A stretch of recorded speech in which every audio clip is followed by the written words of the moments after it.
Hi, my name's Jivani Girla, and I'm here to talk about the music. That's why you're watching this video. I'm not a musician. I don't play an instrument. In fact, I haven't even sung in the choir in the last 20 years. So why am I doing this talk? Well, I'll tell you. Ananda music is magic. Now don't laugh, especially if you're new. When I was new, the first time I heard Ananda music, Swamiji's music, everyone was so enthralled with it. And I thought to myself, well, it's nice. And you have to realize I was raised in the 70s with all the music of the 70s, everybody, and I loved everything. So when I'm hearing this music, it's nice. There's no beat, there's no drama. It's just nice. But everyone was so enthralled with it. So I thought, well, okay, I have to be missing something here. So after a few months, I came to Ananda it was right before my 40th birthday. So I wasn't a youngster. And I remember hearing Asha told me, she said, if you want to get to know Swami, because he had just moved to Italy, listen to his music, or better yet, sing it. So I thought, okay, I'll sing it. So I went up to the choir director at the time, and I said, can I join the choir? They said, sure. And they said, do you sing? I said, no. In my car, I sing at the top of my lungs. So I joined the choir, and I dove in head first, and the music is magic. It's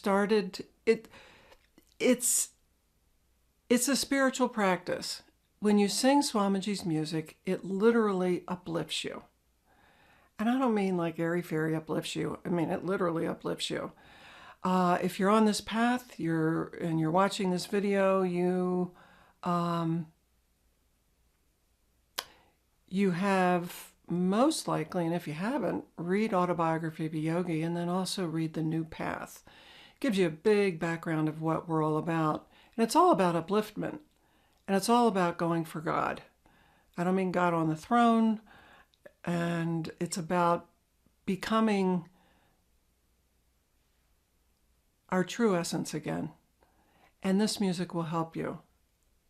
So what do I mean by singing is a spiritual practice? Well, it's just that. When you're singing Swami's music, it lifts you in a way that singing other uplifting songs doesn't quite do it. And why is that? I think because Swami claims he didn't really write it. It just came to him. The music pretty much was dropped in his lap. And he doesn't have a huge music background either, though he wrote a whole lot. So coming from a direct disciple of Yogananda, Paramhansa Yogananda, and then being given to us, I thought it was really worth it to follow this breadcrumb trail of being uplifted every time I sang Swami's music.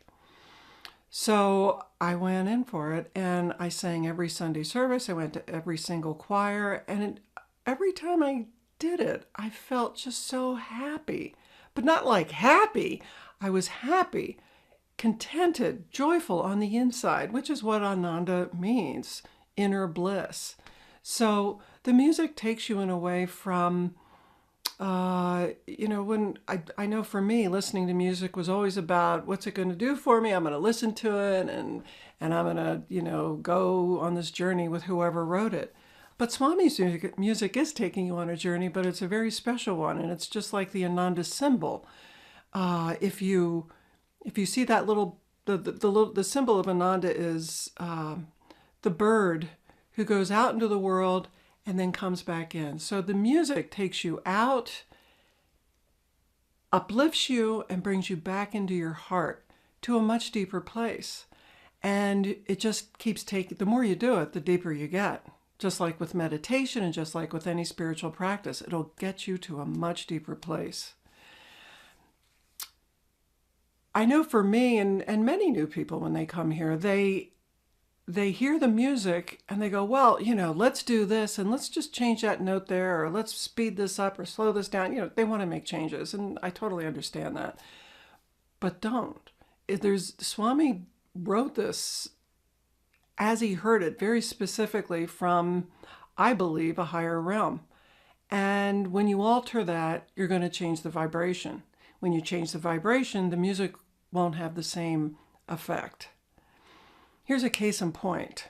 After singing with Ananda, or actually I moved into the Palo Alto community, and about a year later, this is in 2000, I think, we were going to do a tour in Italy, 3 weeks of singing Swami's Christ Lives in Oratorio, which is basically Christ's life in music from start to finish. And it's beautiful.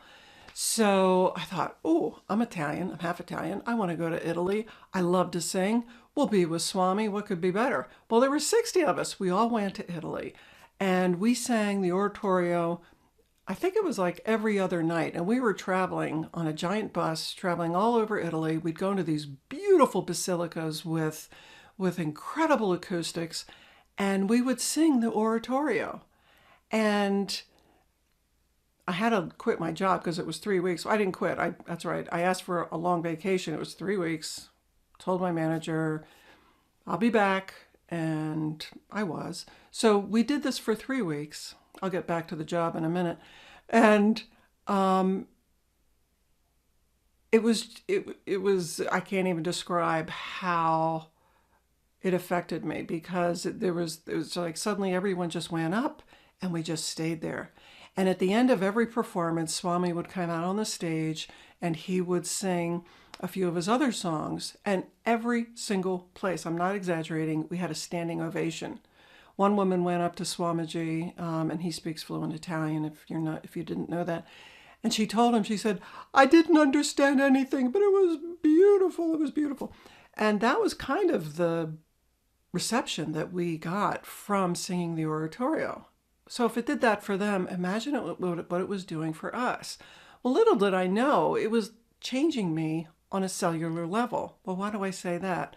Well, when it was all over, I went back to my Silicon Valley job. I was a staffing manager at a very large company that I don't think is around anymore.